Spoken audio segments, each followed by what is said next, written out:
आखिरकार विधिचंद को डॉक्टर की कही हुई बात माननी ही पड़ी और प्रकाश को एम्स में भर्ती कराना पड़ा। वहां पर प्रकाश की जांच हुई तो उसमें पता चला कि प्रकाश की दोनों किडनियां खराब हो चुकी हैं। अगर जल्दी ही उसे किसी की किडनी नहीं मिली तो उसकी जान बचाना मुश्किल हो जाएगा। घर वालों में से किसी की भी किडनी उसके साथ मैच नहीं हो रही थी। विधिचंद ने अपने जितने भी रिश्तेदार और मिलने वाले थे सबसे हाथ जोड़कर प्रार्थना की, लेकिन सबने कोई न कोई बहाना बना दिया। कौन था प्रकाश? क्या हुआ था उसे? क्या विधिचंद उसकी जान बचा पाएंगे? कौन देगा उसे अपनी किडनी? ये जानने के लिए कहानी को शुरू से अंत तक सुने। तो आइए सुनते हैं कहानी तोहफा। विधिचंद शहर के जाने माने बिजनेसमैन थे। बहुत पैसा था उनके पास, बहुत बड़ा बिजनेस था उनका। उनका बिजनेस जितना बड़ा था उनके अंदर उतना ही घमंड था। जिसके पास पैसा नहीं था उनकी नजरों में उसकी कोई औकात नहीं थी। गरीबों को तो वो धरती पर रेंगने वाला कीड़ा बोलते थे। विधिचंद के 5 बेटे थे। उन्होंने अपने 5 बेटों के नाम बहुत सोच समझ कर रखे थे। सबसे बड़ा बेटा प्रेम, लेकिन प्यार नाम की कोई भी चीज उसके अंदर नहीं थी। दूसरा बेटा विनय, जो कभी भी किसी के भी सामने झुकना ही नहीं जानता था। और तीसरा बेटा था संतोष, जिसे अपने पापा की दौलत कम लगती थी। उसे ज्यादा से ज्यादा पैसे कमाने की हवस थी। वो कभी भी संतुष्ट नहीं रहता था। चौथा बेटा बसंत, जिसके चेहरे पर हमेशा मनहूसियत सी छाई रहती थी। गुस्सा तो उसकी नाक पर रखा रहता था। और उनका सबसे छोटा और लाडला 5वें नंबर का बेटा प्रकाश, जिसने पूरे घर में अंधेरा कर दिया था। विधिचंद के 5 बेटों की आदत बहुत अलग अलग थी। उन सभी की सोच कभी भी आपस में नहीं मिलती थी। ये 5 जब तक बच्चे थे तब तक तो सब कुछ ठीक ठाक था, लेकिन जैसे जैसे ये बड़े होते गए एक दूसरे से अलग होते गए। विधिचंद के पास पैसे की कमी तो थी नहीं, इसलिए जिस बेटे ने जो बोला उसको वो काम करवा दिया। विधिचंद ने अपने बेटों को काम तो अलग अलग करवा दिया था, लेकिन घर में खाना एक ही रसोई में बनता था। प्रकाश अभी छोटा था, वो पढ़ रहा था। बाकी 4 बेटों ने अपने अपने काम में सफलता पा ली थी। उन्होंने अपने कमाए पैसों में से अपने लिए एक एक बंगला भी बनवा लिया था, लेकिन किसी को भी अलग रहने की अनुमति विधिचंद ने नहीं दी थी। विधिचंद ने सभी को सख्त हिदायत दे रखी थी कि जब तक मैं जिंदा हूँ तब तक तुम सब लोग इसी घर में एक साथ रहोगे। विधिचंद के बेटे उनकी बहुत इज्जत करते थे, इसलिए उनकी हर बात मानते थे। वैसे तो विधिचंद के घर में किसी चीज की कोई कमी नहीं थी। एक से एक बढ़कर कीमती चीज और सुंदर सामान घर में था। हर छोटे बड़े काम के लिए घर में नौकर लगे थे। हर प्रकार की सुख सुविधा थी घर में, मगर फिर भी सुख शांति नाम की चीज नहीं थी वहाँ।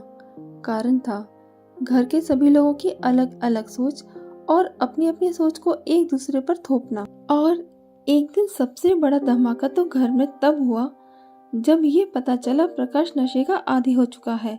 वो ड्रग्स लेने लगा था। ऐसा कोई भी नशा नहीं था जो वो ना करता हो। वो उस चीज का आदी हो चुका था।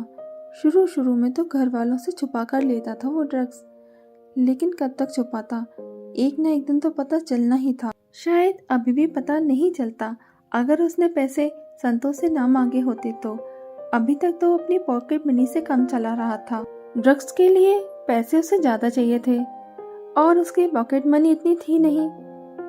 अब उसने इधर उधर से पैसे मांगना शुरू कर दिया, कभी किसी भाई से तो कभी किसी भाई से और कभी विधिचंद से। और अगर कभी किसी ने पूछ लिया कि तुझे इतने पैसे क्यों चाहिए, तो प्रकाश के पास एक नहीं बल्कि हजारों बहाने होते थे बताने के लिए। कभी कभी प्रकाश झूठ बोलकर घर से गायब हो जाता था कि मैं 2 दिन के लिए शहर से बाहर जा रहा हूँ। और वो दिन कभी किसी दोस्त की बहन की शादी के होते थे, कभी किसी के भाई की शादी के होते थे, तो कभी किसी दोस्त के एक्सीडेंट का बहाना होता था। उन दिनों वो लगकर भयंकर नशा करता था। प्रकाश जैसे ड्रग्स खरीदता था, वो आदमी कभी कभी उसे ड्रग्स उधार भी दे देता था, क्योंकि वो अच्छी तरह से जानता था कि प्रकाश अमीर बाप का बेटा है, देर सवेर पैसे आ ही जाएंगे।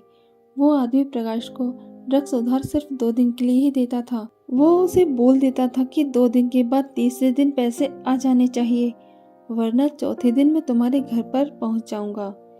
इसलिए प्रकाश उसके लिए पैसों की व्यवस्था पहले से ही करके रखता था। मगर इस बार ऐसा नहीं हो पाया। विधि चंद के इकलौते भांजे की शादी थी और शादी हिल स्टेशन पर किसी रिसोर्ट से हो रही थी। इसीलिए घर के सभी लोग शादी में गए हुए थे और घर खाली नहीं छोड़ सकते थे, इसलिए संतोष रह गया था। और प्रकाश अपने कॉलेज की वजह से नहीं गया था। जो शख्स प्रकाश को ड्रग्स देता था उसके पैसे प्रकाश पर बहुत उधार हो गए थे। काफी दिनों से वो प्रकाश से अपने पैसे मांग रहा था। उसने प्रकाश को कई बार धमकी भी दी थी कि अगर 1-2 दिन में मेरा पूरा पैसा मुझे वापस नहीं मिला तो मैं तुम्हारे घर आकर वसूल कर लूंगा। प्रकाश ने बहुत कोशिश की कि पैसों का इंतजाम हो जाए कहीं से भी। उसने अपने उन दोस्तों से भी मदद मांगी जिन पर वो 1000 रुपए उड़ा दिया करता था, मगर उन सभी ने ये बोलकर मना कर दिया कि प्रकाश, हम लोग तुम्हारे जैसे करोड़पति बाप के औलाद नहीं हैं। हमें पॉकेट मनी उतनी ही मिलती है जितने से हमारी जरूरतें पूरी हो सकें। अपना सारा पैसा प्रकाश पहले ही खत्म कर चुका था। उसके समझ में नहीं आ रहा था कि आखिर वो करे तो क्या करे। उसने सोचा कि अगर उसके सारे पैसे नहीं चुकाए तो पता नहीं मेरे साथ वो क्या करेगा और मुझे ड्रग्स नहीं देगा, और ड्रग्स के बिना तो मैं जी ही नहीं पाऊंगा, मर जाऊंगा मैं। मुझे कुछ न कुछ तो करना होगा, कहीं से भी कैसे भी करके पैसों का इंतजाम करना ही पड़ेगा। प्रकाश परेशान सा इसी उधेड़पुन में इधर उधर टहल रहा था। अचानक संतोष ने उसे देख लिया और पूछा, क्या हुआ प्रकाश, तुम परेशान दिख रहे हो, कोई समस्या तो नहीं है ना? संतोष को अचानक से अपने सामने देखकर प्रकाश हड़बड़ा गया और उसने हकलाते हुए कहा, कुछ नहीं भैया, कोई समस्या नहीं, मैं तो बस ऐसे ही टहल रहा था, आप परेशान ना हो। प्रकाश संतोष को अच्छी तरह से जानता था। उसे पता था कि अगर भैया को जरा सा भी शक हुआ तो वो मुझे घर से बाहर जाने नहीं देंगे, घर में कैद कर देंगे। प्रकाश संतोष से पैसे भी नहीं मांग सकता था क्योंकि संतोष कभी भी फिजूल खर्ची नहीं करता था। एक एक पैसे का हिसाब रखना उसकी आदत में था। प्रकाश के जवाब से संतोष को संतुष्टि नहीं हुई थी। उसने सोचा, दाल में कुछ न कुछ काला तो जरूर है, कोई तो बात है जो प्रकाश उससे छुपा रहा है। प्रकाश का चेहरा भी बुझा बुझा सा लग रहा है। संतोष ये सारी बातें सोच ही रहा था कि अचानक उसने खिड़की से देखा, बाहर प्रकाश किसी से बातें कर रहा था। प्रकाश उस आदमी से हाथ जोड़कर मिन्नतें कर रहा था और वो आदमी प्रकाश को उंगली दिखा दिखा कर धमकी दे रहा था। प्रकाश उसके सामने हाथ पैर जोड़ रहा था, लेकिन वो आदमी टस से मस नहीं हो रहा था। अब संतोष को समझते देर नहीं लगी कि जरूर कोई न कोई गंभीर बात है। संतोष बिना वक्त गंवाए बाहर की तरफ दौड़ा। बाहर जाकर उसने उस आदमी से पूछा, कौन हो तुम, यहाँ क्या कर रहे हो? फिर उसने प्रकाश से वही सवाल किया। उसने कहा, प्रकाश, कौन है ये शख्स और इस तरह से व्यवहार क्यों कर रहा है तुम्हारे साथ? ऐसा क्या कर दिया तुमने जो तुम्हें इसके सामने हाथ पैर जोड़ने पड़ रहे हैं, इस तरह गिड़गिड़ाना पड़ रहा है इसके सामने? बोलो प्रकाश, मैं तुमसे कुछ पूछ रहा हूँ, जवाब दो मुझे। प्रकाश को कुछ भी समझ में नहीं आ रहा था कि वो क्या करे, क्या जवाब दे संतोष को, किस मुंह से बोले कि मैं ड्रग्स लेता हूँ। प्रकाश को जरा से भी उम्मीद नहीं थी उसका सच इस तरह से सबके सामने आ जाएगा। शर्म से वो धरती में गड़ा जा रहा था। डर की वजह से वो पसीने से भीग गया। उसके मुंह से शब्द नहीं निकल रहे थे। संतोष ने जब उसकी ऐसी हालत देखी तो प्रकाश को पकड़कर घर के अंदर ले आया और उसे सोफे पर बैठाकर पानी पिलाने लगा। ये सब देखकर बाहर खड़े उस आदमी का गुस्से से पारा चढ़ गया और वो संतोष और प्रकाश के पीछे पीछे अंदर आ गया। अंदर आकर वो प्रकाश पर जोर से चिल्लाने लगा। उसने कहा, अपना ये नाटक बाद में अपने घर वालों को दिखाते रहना, पहले मेरा हिसाब चुकता कर, मेरे पास फालतू टाइम नहीं है तुम्हारी नौटंकी देखने के लिए। ये सब देखकर संतोष को गुस्सा आ गया। उसने उस आदमी का गिरेवन पकड़कर कहा, अंधा है तू, तुझे दिखाई नहीं दे रहा उसकी तबीयत कितनी खराब हो रही है? बोल कितने पैसे देने हैं तुझे और किस चीज के पैसे देने हैं? उस आदमी ने अपने गिरेबान से एक झटके से संतोष का हाथ हटाया और बोला, आवाज नीचे करके तमीज से बात कर, वरना बहुत पछताएगा। मैं यहाँ भीख मांगने नहीं आया, अपने पैसे लेने आया हूँ। 2 लाख रुपए की ड्रग्स ले चुका है ये मुझसे। ड्रग्स? क्या क्या कहा तुमने? ड्रग्स का नाम सुनकर संतोष घबरा गया। उसे यकीन नहीं हो रहा था उस आदमी की कही हुई बात पर। वो उस आदमी से बोला, झूठ बोल रहे हो तुम, मेरा भाई कभी भी ऐसा नहीं कर सकता। सच सच बोलो, कौन हो तुम? संतोष की बात सुनकर उस आदमी ने कहा, अगर मेरी बात पर तुम्हें यकीन नहीं है तो अपने भाई से पूछ लो। संतोष ने प्रकाश की तरफ देखा। वो अपनी नजर जमीन में गड़ाए हुए बैठा था। संतोष उसका खामोश चेहरा देखकर समझ गया कि आदमी जो कुछ बोल रहा है वो सब सच है। उसे प्रकाश पर बहुत गुस्सा आ रहा था। उस समय उसने प्रकाश से कुछ भी कहना उचित नहीं समझा। उसने सोचा पहले तो इस आदमी से बात की जाए, प्रकाश से तो मैं बाद में बात करूंगा।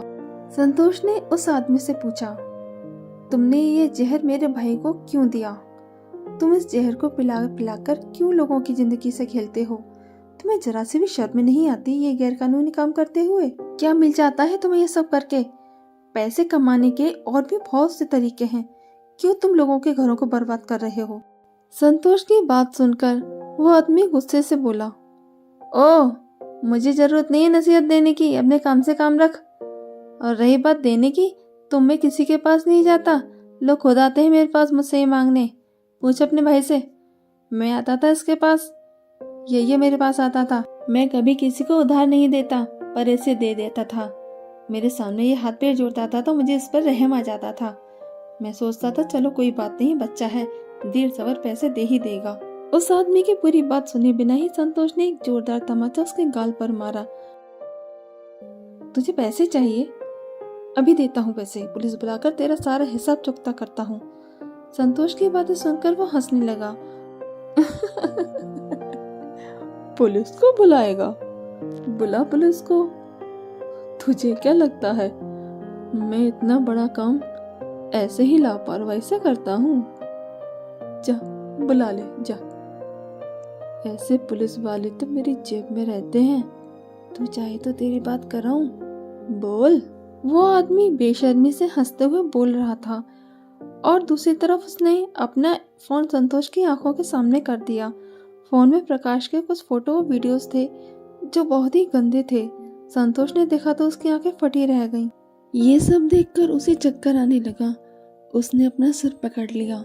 वो सोचने लगा, काश ये मेरा वहम हो, कोई बुरा सपना हो। काश कोई मुझे आकर नींद से जगा दे और ये मेरा सपना टूट जाए। अब संतोष में कुछ भी सोचने समझने की ताकत नहीं बची थी। उसका दिमाग बिल्कुल सुन्न हो चुका था। संतोष की ऐसी हालत देखकर वो आदमी बोला, क्या हुआ, घबरा गए क्या? ये तो बस छोटा सा ट्रेलर था, पूरी फिल्म है मेरे पास इसकी। तुम कहो तो मैं अभी अपलोड कर देता हूँ नेट पर, तुम्हारे साथ साथ पूरी दुनिया देखेगी। बोलो क्या बोलते हो, कर दो अपलोड? रुको। संतोष जैसी नींद से जागकर बोला, रुको, कुछ मत करना, बोलो क्या चाहते हो? इस सब को यही खत्म करने का। संतोष की बात सुनकर वो बोला, मैं ये सब किसी को ब्लैकमेल करने के लिए नहीं रखता, मैं तो अपनी सेफ्टी के लिए रखता हूँ ये सब। और रही कि मैं क्या चाहता हूँ, तो उसके लिए मुझे पूरे 25 लाख रुपए चाहिए। 2 तो वो जो तेरे भाई पर उधार थे, और बाकी जो तूने मेरे साथ बदतमीजी की उसके। तू अगर मुझे पुलिस की धमकी देकर भी रह जाता तो भी मैं कुछ नहीं बोलता, लेकिन तूने मेरे गिरेबान पर हाथ डाला और मेरे गाल पर तमाचा मारा। तू क्या सोचता है मैं तुझसे तेरे भाई की फोटो दिखाकर पैसे मांगूंगा? बिल्कुल भी नहीं। अपना भी एक उसूल है कि पैसा हमेशा ईमानदारी से कमाओ, बेईमानी से नहीं। बहुत देर हो गई है मुझे, ला फटाफट जल्दी कर, और भी बहुत से काम है, मुझे जाना है। इस समय जो संतोष की हालत हो रही थी वो बताना बहुत मुश्किल है। जो संतोष एक भी रुपया फिजूल खर्च नहीं करता था, आज उसे 25 लाख रुपए यूं ही हराम के देने पड़ रहे थे। आज उसे ऐसा लग रहा था जैसे किसी ने उसके हाथ पैर बांधकर एक तरफ कोने में डाल दिया और उसकी सारी जमा पूंजी लेकर जाने लगा है। आज संतोष खुद को बहुत ही असहाय महसूस कर रहा था। आज अगर प्रकाश की जगह कोई और होता तो संतोष शायद पैसे कभी ना देता, लेकिन प्रकाश को तो वो बहुत प्यार करता था। संतोष ने उस आदमी से कहा, पैसे तो मैं तुम्हारे दे दूंगा, लेकिन एक बात याद रखना, तुम मेरे भाई के आसपास भी दिखाई देने नहीं चाहिए। आगे से मेरे भाई को ड्रग्स देने की कोशिश भी मत करना। संतोष की बात सुनकर उस आदमी ने कहा, देखो साहब, रोकना है तो अपने भाई को रोकना। मेरे पास कोई भी पैसे लेकर आता है खरीदने तो मैं उसे मना नहीं करता। लाओ अब जल्दी करो, मुझे बहुत काम है।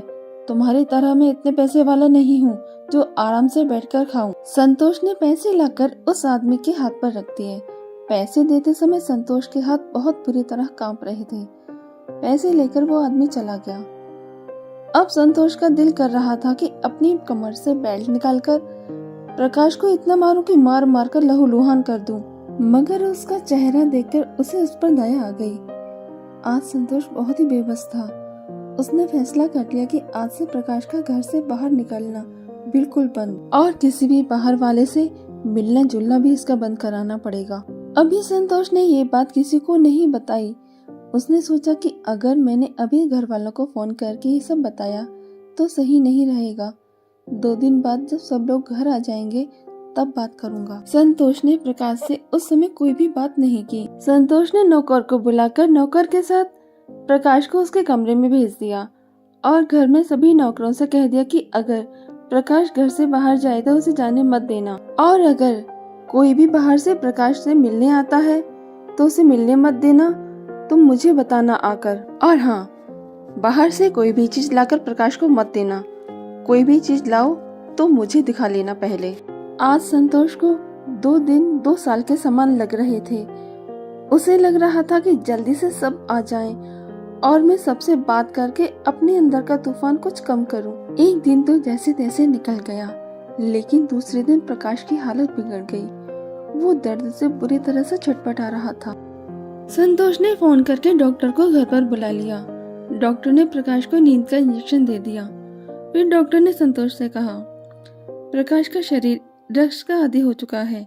इसे अगर ड्रग्स नहीं मिली तो इसकी हालत इससे भी ज्यादा खराब हो सकती है और ये इंजेक्शन भी ज्यादा काम नहीं करेगा। डॉक्टर की बात सुनकर संतोष घबरा गया।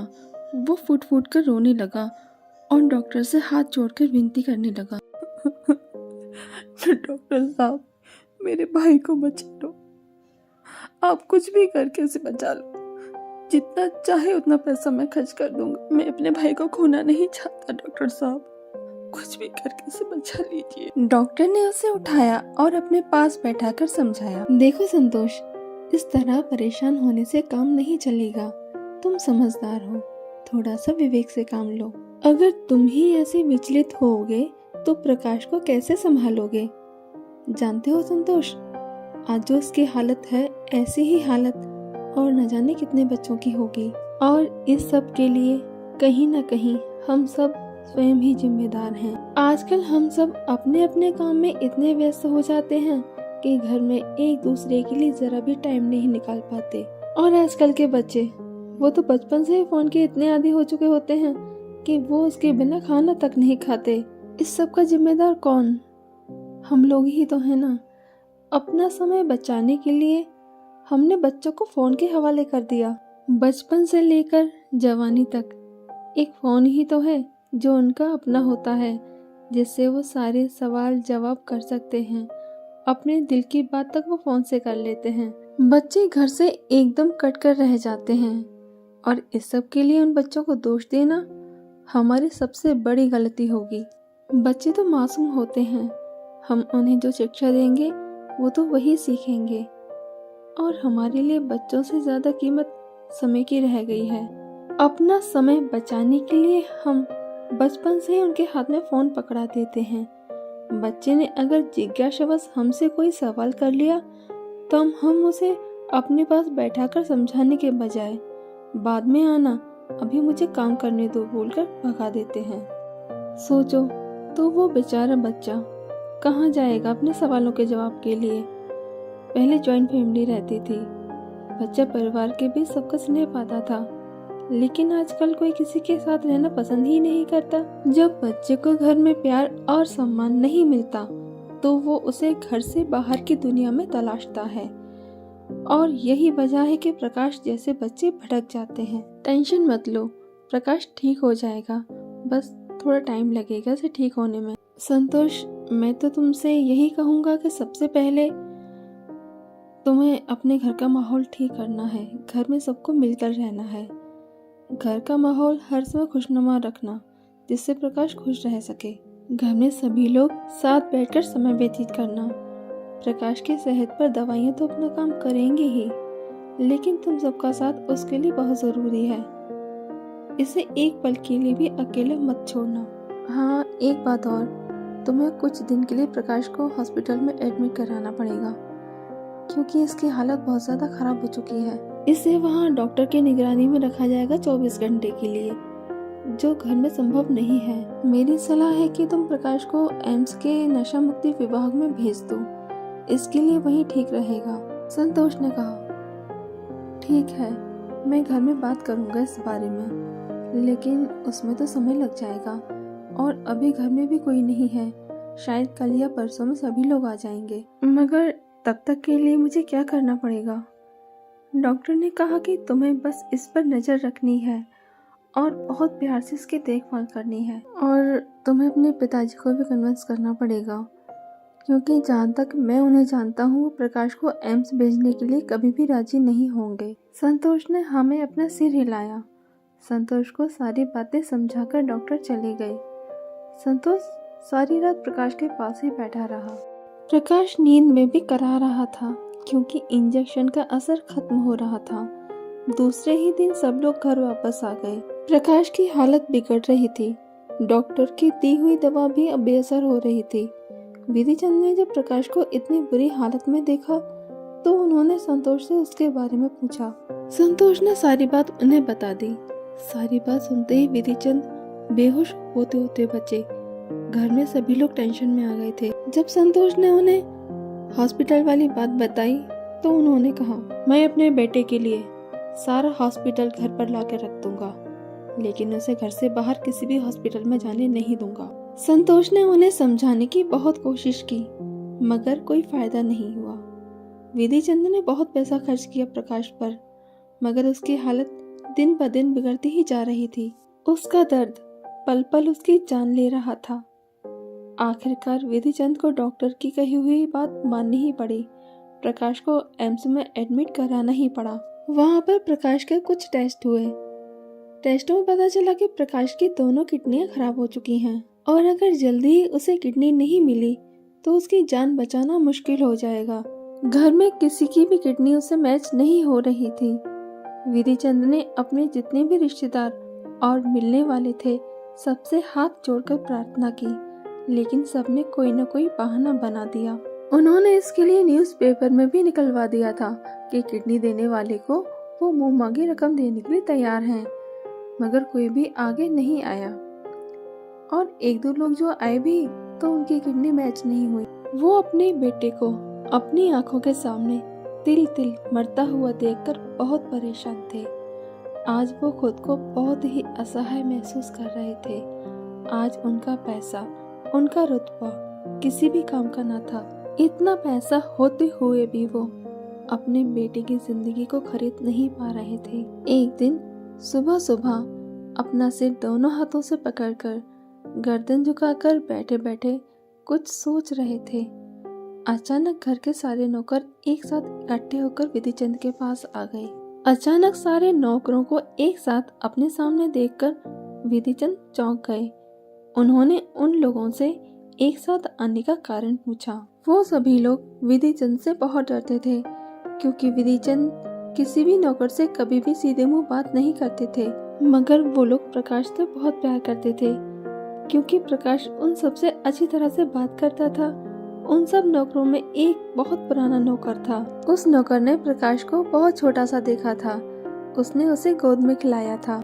उसने बहुत हिम्मत करके कांपते हुए विधि चंद से कहा,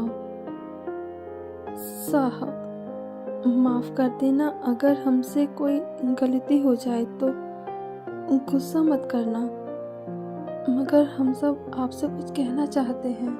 विधिचंद ने कहा। बोलो, क्या कहना है तुम सबको?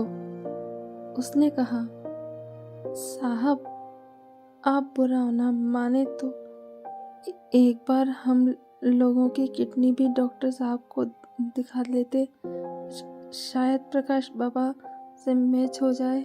उस बूढ़े नौकर की बात सुनकर विधिचंद के दिमाग में उन दिनों की सारी पिक्चर घूम गई जब वो इन्हीं नौकरों पर जरा सी गलती के लिए हाथ तक उठा देते थे। विधिचंद को चुप देखकर उस नौकर ने दोबारा उनसे पूछा,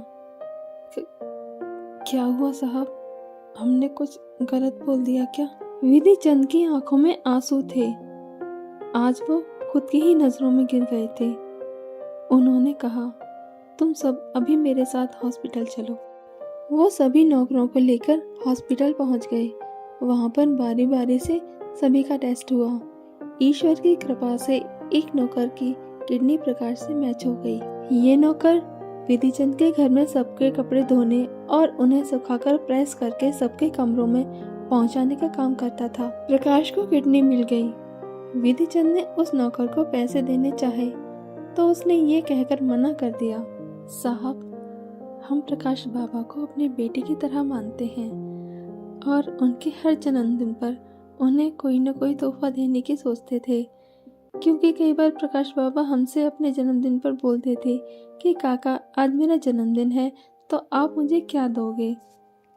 साहब, हम ठहरे गरीब इंसान, आप जैसे पैसे वालों को हम क्या दे सकते थे?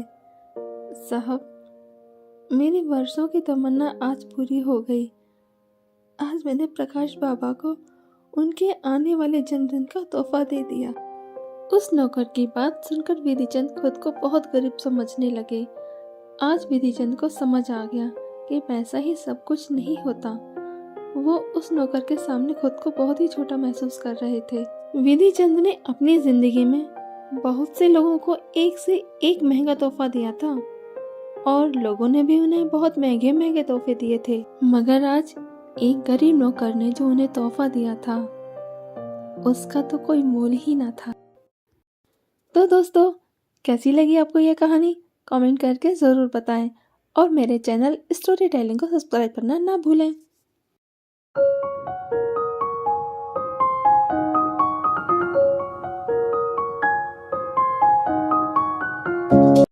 दोस्तों, मेरी अगली कहानी का नाम है दीवानगी।